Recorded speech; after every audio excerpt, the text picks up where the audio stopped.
All right, we don't have a name for what we're making today. It's kind of like a stuffed lasagna style Pattypan squash type thing. We're gonna be using a lot of different things that we've grown in the garden this year, and we're starting off with some squashes. And we use two different types of squash for this. We use either a sunburst squash or a white scallop squash, which is what we're using today. Some Roma tomatoes, some onion, some garlic, as well as a few eggplants. And this is mostly to get the kids to eat eggplants, so we kind of hide them in there so they don't know they're there. And we're also going to be using some ricotta cheese, some mozzarella cheese, and we're also going to be using some of this Jimmy Dean ground sage sausage right here, some Italian herbs paste, because all of ours is growing out there, but it's not quite ready yet. And just to supplement our tomatoes, we've got some canned tomatoes that we have from last year. My wife is extremely good at cooking. Everything she makes is amazing, but she's notoriously bad for making any kind of recipe or writing anything down or documenting anything that she makes. And this is one of those that is just extremely good and we love it. So we're gonna make sure that we document that now. We're gonna start off working on the marinara sauce. So right now she has the garlic chopped up, finely chopped, and then she's gonna start working on that onion right there, and she's gonna chop that up. And then she will put them into this pan and saute it with some olive oil. We're using a pretty small onion today, but you can use whatever size you want, just depending on how much you like onion in your marinara sauce. Get your garlic and onion in a pan with some olive oil and start sauteing it. She's making her marinara sauce from scratch, but I'm gonna put a timestamp right here, and I will let you know what time you can kind of jump ahead to. If you're getting some store-bought marinara and you don't wanna do this whole section of it, you can just kind of jump ahead to where you have the marinara sauce done and ready to go. All right, so what are you doing now? I am going to blend up these tomatoes so they have more of the consistency that I want for the marinara sauce. So you're using some canned tomatoes and some fresh tomatoes? Yes. Could you do the same thing with just canned or just fresh? So for a good marinara sauce, you're going to want to blanch, peel, and stew the tomatoes. Otherwise, it's not gonna have that sweet, tangy taste that you want from a marinara. It's just gonna be a little bit more acidic and tomatoey. I hope Sandra Lee sees this. You're my hero. I don't know who Sandra Lee is. She does semi-homemade with Sandra Lee.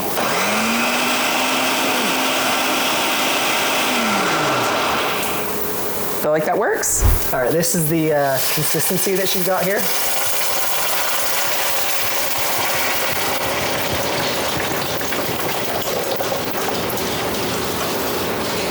I would love to tell you how many tomatoes or like how much of everything she's using, but it's hard enough just to like keep up with her, let alone getting her to give me any kind of measurement whatsoever. You measure by the heart. Okay, so you had 2 quart jars. And then we're gonna do some Italian herb paste, and we're gonna go about a tablespoon. After you get your desired flavor, you're gonna simmer for a minimum of 20 minutes. So it's gonna break down the acidity in the tomatoes, bring out that sweetness that we talked about with this stewing and blanching of the tomatoes, and then it's gonna turn it into more of a marinara style sauce rather than just a tomato sauce. She definitely added about another tablespoon of herb paste. That stuff, she definitely added about another tablespoon of that. And now she's gonna add some salt to taste. While your sauce is simmering, start getting your squashes and cut the tops off of them. She's just cutting kind of a hole in the top of it here. Once you get the top off, you need to take your spoon and take out all the seeds and kind of guts of the squash. Practicing for pumpkins. Yeah, it's like carving a pumpkin. When all is said and done, they should look something like this, just kind of little carved out pumpkins that are completely empty. And then we take all the guts out of them and we put them in a little coffee can to give to the chickens or put in the compost. So I'm putting the squash in our pans to bake, pot roasting dish. Casserole dish? Sure. We'll stuff them while they're in the dish so you don't have to transfer any fully stuffed squash. With ours, we can fit 3 squash per casserole dish. We also moved our sauce out of the little pan that we had it in over into here because we are gonna have to start browning the sausage in this pan right here. Her name's Jessica Seinfeld. And what did she do? She has a pretty amazing cookbook, at least one. I don't know how many she has, but she talks about how to sneak veggies and fruits and healthy things into kids' meals that are into your everyday cooking that are good for your kids, and it's awesome. Now we're gonna start chopping up the eggplant, and we're gonna chop it up small enough that the kids will never know that it's mixed in with the sausage. Yeah, we're talking about you. You are never gonna know that there's eggplant mixed in with the sausage. After the sausage and eggplant have been kind of sauteing in there for a little bit, add some ricotta cheese. Just a nice big old 32-ounce container. just a big old glob of ricotta cheese. This is what it should look like after it's all kind of mixed together and heated up. It's gonna be a big melty thing of sausage and eggplant and ricotta cheese. And as you're filling these up, you want to leave a little bit of room on the top to put your marinara sauce on the top here. The amount of filling that we made pretty well filled all 6 of the squashes, and we just have just the tiniest little bit left, so it's a pretty good amount there. A snitch. So I'm gonna pour some marinara sauce over each squash. We're gonna make a big mess while doing it.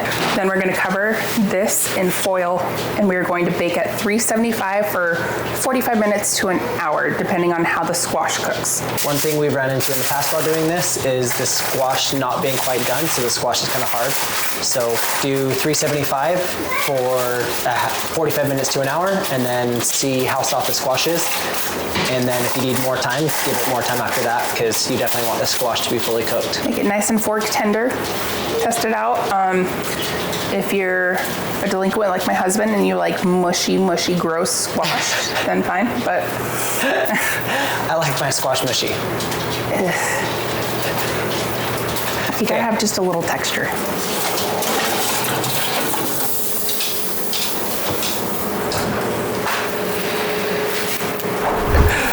How long have they been cooking?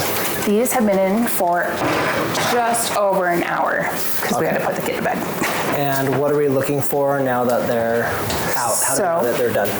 I will pull the tin foil back with my adorable oven mitts and make sure that they are fork tender. Oh yeah, that one's gonna be mine because that's a little bit more. Now we will take some mozzarella cheese, sprinkle some over the top. This one's mine, so there's gonna be extra. Then after we put the mozzarella on, we will put these in and then go tell kids to stop biting. Do we change the temperature at all?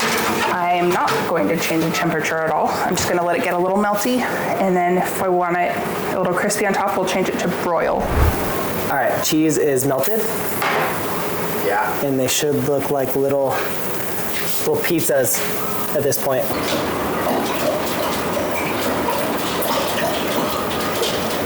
These have cooled off a little bit now. So let's cut one in half because the kids are definitely not going to be eating a whole one of these. All right, time for a taste test. Hold on, I gotta make sure I don't burn myself.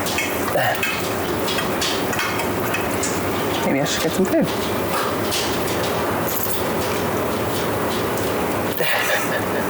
Is it everything you hoped for? And more.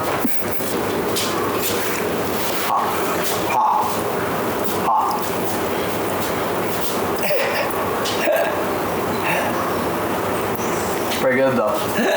That's an A+ in teenager. If you enjoyed this video and you want to see other videos about what we use our garden things for and kind of how we cook with them, let us know down in the comments, and then go watch this video right here. If you enjoyed this video, you're going to enjoy that one too. Go watch that video and I'll see you there.